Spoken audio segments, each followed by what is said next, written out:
একদিনেই অলস মৌমাছিগুলো মধু চুরি করে তাদের ঘরের মধ্যে ভরে নেয়, যার ফলে তাদের 1 বছরের কষ্টের কাজ একদিনে কমপ্লিট হয়ে যায়। কারণ কয়েকদিন আগে যখন একটা মৌমাছি অনেক পরিশ্রম করে মধু সংগ্রহ করছিল, তখন তার অল্প একটু মধু সংগ্রহ করার জন্য অনেক সময় নষ্ট হয়ে যাচ্ছিল। এরপর সে যখনই সেই মধুটুকু নিয়ে বাড়িতে যাচ্ছিল, তখনই সে রাস্তায় একটা টেবিলের উপরে অনেকগুলো মধু দেখতে পায়। যা দেখার পর তার মাথায় একটা আইডিয়া আসলে সে জলদি করে তার বাড়িতে যেতে শুরু করে। কিন্তু তখনই সে রাস্তায় একটা গাড়ি দেখার পর ট্রাফিক নিয়ম মানার জন্য থেমে যায়। এরপর সেই গাড়িটা চলে যাওয়ার পর সে তার বাড়িতে পৌঁছে যায়।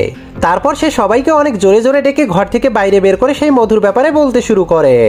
যা শোনার পর সবগুলো মৌমাছি অনেক খুশি হয়ে তার সাথে সেই মধু চুরি করার জন্য যেতে শুরু করে।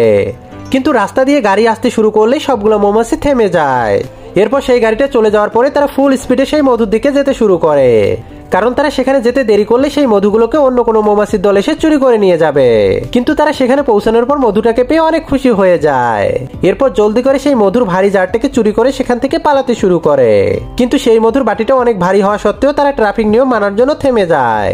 এরপর গাড়িটা চলে গেলে তারা মধু নিয়ে বাড়ির দিকে উড়ে যায়। এরপর সেই মধুগুলোকে একটা পাইপের সাহায্যে তাদের ঘরের মধ্যে ঢুকিয়ে দেয়। এরপর সেই খালি বাটিটাকে অন্য জায়গায় নিয়ে ফেলে দেয়। তখন এতগুলো খালি বাটি দেখার পর আমরা বুঝতে পারি সেই মৌমাছিগুলো কতগুলো মধু চুরি করেছে, যার ফলে তারা সারা বছর কোনো কাজ না করে বসে বসে খেতে পারবে। গল্পটি আপনার কেমন লাগলো তা অবশ্যই কমেন্টে জানাবেন, আর আমাদের চ্যানেলটি সাবস্ক্রাইব করে রাখবেন।